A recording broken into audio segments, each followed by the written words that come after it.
আসসালামু আলাইকুম। সবাই কেমন আছেন? আজকের এই ভিডিওতে আপনাদের সবাইকে স্বাগতম। আজকে কথা বলবো অন পেজ এসইও নিয়ে। তো আজকে একটা টুলস দিয়ে আমি দেখাবো যে কিভাবে এই টুলস দিয়ে হচ্ছে অন পেজ এসইও করবেন।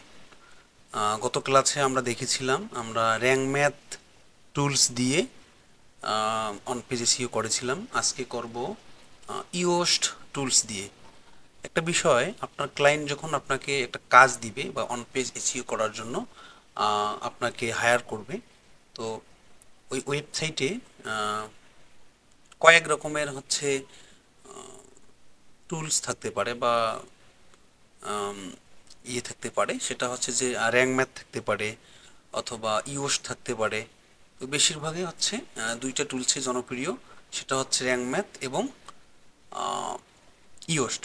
তো গত ক্লাসে যেহেতু আমি ইওস্ট র্যাঙ্ক ম্যাথ দিয়ে দেখাইছি, আজকে দেখাবো হচ্ছে ইওস্ট এসইও টুলস দিয়ে। এখন আমি হচ্ছে এলিমেন্টর দিয়েও দেখাবো। তো আজকে হচ্ছে আমি যেহেতু ইওস্ট দিয়ে দেখাচ্ছি, তো ইওস্টের কিছু পার্ট আছে। তো আপনারা অবশ্যই ভিডিওর প্রথম থেকে শেষ পর্যন্ত দেখবেন, কারণ আজকের ক্লাসটি হচ্ছে অত্যন্ত গুরুত্বপূর্ণ ক্লাস হতে যাচ্ছে। আমি আসলে ক্লাসে বেশি কথা বলি না বা এটা পছন্দ করি না। আমি আসলে আমি যা জানি তা প্রপারলি এখানে আপনাদের গাইড করার ট্রাই করি ইনশাল্লাহ। ঠিক আছে, দেখেন এখানে আমি গত ক্লাসে র্যাঙ্ক ম্যাথ দিয়ে দেখাইছিলাম এই পোস্টটাতেই। তো আজকে আপনাদের সুবিধার্থে ওই একই পোস্টে করে দেখাচ্ছি। দেখুন এখানে 90 স্কোর উঠাইছিলাম গত ক্লাসে। তো দেখেন এখানে যেহেতু দুইটা টুলস আছে, আপনারা অবশ্যই একটা টুলস ইউজ করবেন। যদি আপনারা ইউস দিয়ে কাজ করেন তাহলে ইউস দিয়ে করবেন, আর যদি র্যাঙ্ক ম্যাথ দিয়ে করেন তাহলে অবশ্যই র্যাঙ্ক ম্যাথ দিয়েই করবেন। আচ্ছা, এখন দেখেন এইটা হচ্ছে ইওস্ট রিডাবিলিটি অ্যানালাইসিস। ওকে, ইওস্ট অ্যানালাইসিস দেখাচ্ছে নট অ্যাভেলেবল। যেহেতু আমরা ইওস্ট দিয়ে কাজ করি নাই, তো আমরা আসবো হচ্ছে একদম নিচে। আমার কিন্তু সব কিছু করা আছে, সব কিছু আগের মতোই হবে। আগের মতো বলতে ইন্টারনাল লিঙ্কিং, এক্সটার্নাল লিঙ্কিং বসাতে হবে, আর টাইটেল ঠিক রাখতে হবে এবং হচ্ছে পারমালিঙ্ক ঠিক রাখতে হবে। আমি আজকে এই ক্লাসে বেশি কিছু বলবো না, গত ক্লাসে যেগুলো বলেছিলাম। তো আপনারা যারা গত ক্লাসটি মিস করেছিলেন 14 নম্বর ক্লাস, তো সেই 14 নম্বর ক্লাস অবশ্যই দেখবেন, দেখে তারপরে এই ক্লাসটি দেখবেন। তাহলে বুঝতে পারবেন যে কোনটার পরে কোন ক্লাসটা হচ্ছে। না হলে কিন্তু বুঝতে পারবেন না। তো অবশ্যই 14 নম্বর ক্লাস অবশ্যই অবশ্যই দেখবেন এবং প্র্যাকটিস করবেন, দেন হচ্ছে এই ক্লাসটি করবেন। আচ্ছা, এখন আমি আসতেছি একটু নিচে। এখানে আমার ফোকাসিং কিওয়ার্ডটা বসাতে হবে। ঠিক আছে, দেখেন এই যে এসিও হচ্ছে লাল একটা ইমোজি বের হয়েছে এবং রিডাবিলিটি হচ্ছে হলুদ ইমোজি বের হয়েছে। যখন আমার এসইওটা 100% হয়ে যাবে বা এসইও যখন আমার হয়ে যাবে, তখন অবশ্যই এগুলো ব্লু হয়ে যাবে, ব্লু কালারের হয়ে যাবে। তো প্রথমে যেটা করতে হবে, আমাদের টার্গেটেড কিওয়ার্ডটা খুঁজে বের করতে হবে। আমাদের টার্গেটেড কিওয়ার্ড হচ্ছে ডগ ইওস্ট ইনফেকশন হোম।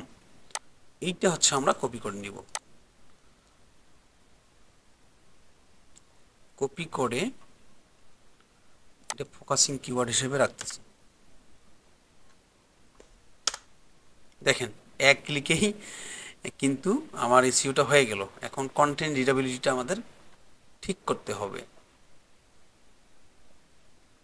দেখেন এসইও অ্যানালাইসিস গুড, রিডাবিলিটি ওকে। তো আপনাদের এটা হয়ে গেল। যেহেতু আগে র্যাঙ্ক ম্যাথ দিয়ে করা ছিল, যার কারণে এরকমটা দেখাচ্ছে বা দ্রুত দেখাচ্ছে, দ্রুত হচ্ছে। আমি যদি এখানে ডেসক্রিপশনটা আমি কপি করলাম, যেহেতু র্যাঙ্ক ম্যাথ দিয়ে করা ছিল, ওই র্যাঙ্ক ম্যাথের ডেসক্রিপশনটা কপি করে আমি এখানে পেস্ট করে দিলাম।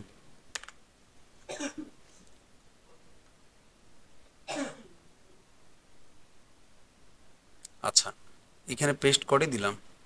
এখন দেখেন এখানে কিন্তু একটু আগে লাল কালারের ইমোজি ছিল বা ইউজ টুলসটাতে লাল কালারের ছিল। এখন দেখেন যে এটা ব্লু কালারের হয়ে গেল। এখন আমাদের কন্টেন্ট রিডাবিলিটি ঠিক করতে হবে। দেখেন প্যাসিভ ভয়েস ঠিক আছে, প্যাসিভ ভয়েসে বলছে you are using enough active voice, that's great. Okay, consecutive sentence, এটা হচ্ছে there is enough variety in your sentence, that's great, এটাও ঠিক আছে। এবং প্যারাগ্রাফ লেংথ যেটা, none of the paragraphs are too long, great job, এটাও ঠিক আছে। সেন্টেন্স লেংথ গ্রেট, এটাও ঠিক আছে। ওকে, তো ইমপ্রুভমেন্ট যেটাতে আমাদের কাজ করতে হবে সেটা হচ্ছে transaction word, only 22.4% of the sentence contain transaction word which is not enough.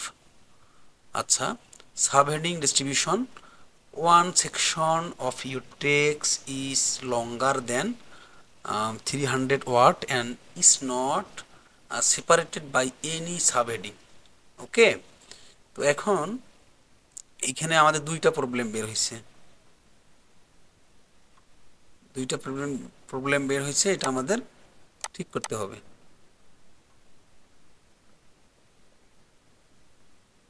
ওকে,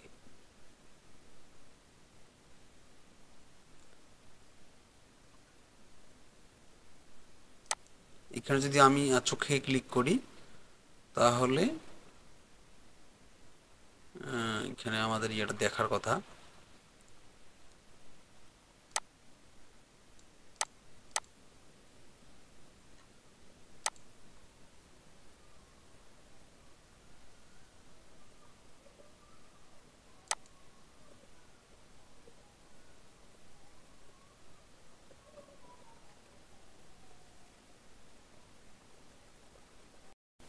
তো এইখানে একটা জিনিস দেখেন যে এসইও অ্যানালাইসিসে ব্লু টিক এসেছে, অর্থাৎ এসইও অ্যানালাইসিস আমরা যেটা করেছি সেটা হচ্ছে কমপ্লিট হয়েছে, যার কারণে গুড দেখাচ্ছে, এবং রিডাবিলিটি অ্যানালাইসিস ওকে দেখাচ্ছে। তো এইখানে কালারটা হয়ে গেছে কি রেড কালার বা ইয়েলো কালারে চলে এসছে, এবং এটা আরও আমাদের কাজ করতে হবে, কেননা আমাদেরকে অবশ্যই এটা ব্লু কালারে নিয়ে আসতে হবে। তো আমাদের করতে হবে যেটা, সেটা হচ্ছে যে এইখানে একটা জিনিস বলছে বা একটা প্রবলেম পাইছে, সেটা হচ্ছে যে subheading distribution, one section of your text is longer than 300 words and is not separated by any subheading. মানে এর অর্থ হচ্ছে যে এটা 300 ওয়ার্ডের একটা প্যারাগ্রাফ বেশি হয়ে গেছে এবং এটা কোনো সেপারেট করা হয়নি, অর্থাৎ এটা লং হয়ে গেছে। এখন একটা জিনিস আমরা দেখব, সেটা হচ্ছে যে কন্টেন্টটাতে খুঁজবো যে 300 ওয়ার্ডের কোন জায়গায় বেশি হয়ে গেছে হেডিংয়ের পরে। হেডিং বলতে H1 বা H1-এ হতে পারে, H2-তে হতে পারে, বা H3-তে হতে পারে, যে লং আছে কিনা। এইখানে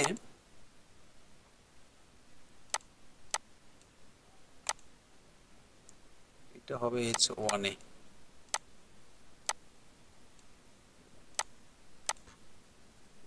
একটা জিনিস মাথায় রাখবেন, সেটা হচ্ছে যে H1 ট্যাগ শুধু একটা থাকবে এবং বাকিগুলো থাকবে H2-তে। H2-তে আপনি 2, 3টা, 4টা, 5টা, 6টা যা ইচ্ছা তাই দিতে পারবেন, এবং H1 ট্যাগ একটি কন্টেন্টে একটি মাত্র H1 ট্যাগ থাকবে। এটা সব সময় মনে রাখবেন বা এটা মাথায় রেখে কাজ করতে হবে। আচ্ছা, এখানে উপরে যে প্যারাগ্রাফগুলো দেখলাম, তো উপরে মোটামুটি ঠিক মনে হচ্ছে। এফিকিউ সেকশনটা একটু বড় মনে হচ্ছে। দেখি তো কোশ্চেনগুলোতে কোনো হেডিং দেওয়া আছে কিনা। আচ্ছা, এখানে হেডিং দেওয়া নাই, এখানে হেডিং দেওয়া নাই, হেডিং দেওয়া নাই, এটা প্যারাগ্রাফে আছে। তো আচ্ছা, এখন আমরা যদি এগুলোকে হেডিংয়ে ডিফারেন্ট করি বা হেডিং দিয়ে পার্থক্য তৈরি করি, তাহলে হচ্ছে এইটা আমাদের যে অপশনটা দেখালাম, রিডেবিলিটি অ্যানালাইসিস বা রিডেবিলিটি স্কোর, এটা অবশ্যই বাড়বে, 100% বাড়বে। তো আমি আপনাদের যেহেতু লাইভ দেখাচ্ছি, তো এখানে একটা জিনিস দেখেন, সেটা হচ্ছে যে what is the most predominant symptoms you experience when you have a yeast infection in dog। আচ্ছা, এটা যেহেতু কোনো হেডিংয়ে নাই, এটা প্যারাগ্রাফে আছে, তো এটা আমরা প্রথম থেকে শেষ পর্যন্ত বা শেষ থেকে প্রথম পর্যন্ত আমরা এটা কপি করব, মার্কিং করব, মার্ক করব আর কি। আর হচ্ছে এইটা আমরা হেডিং 4 দিব। আচ্ছা,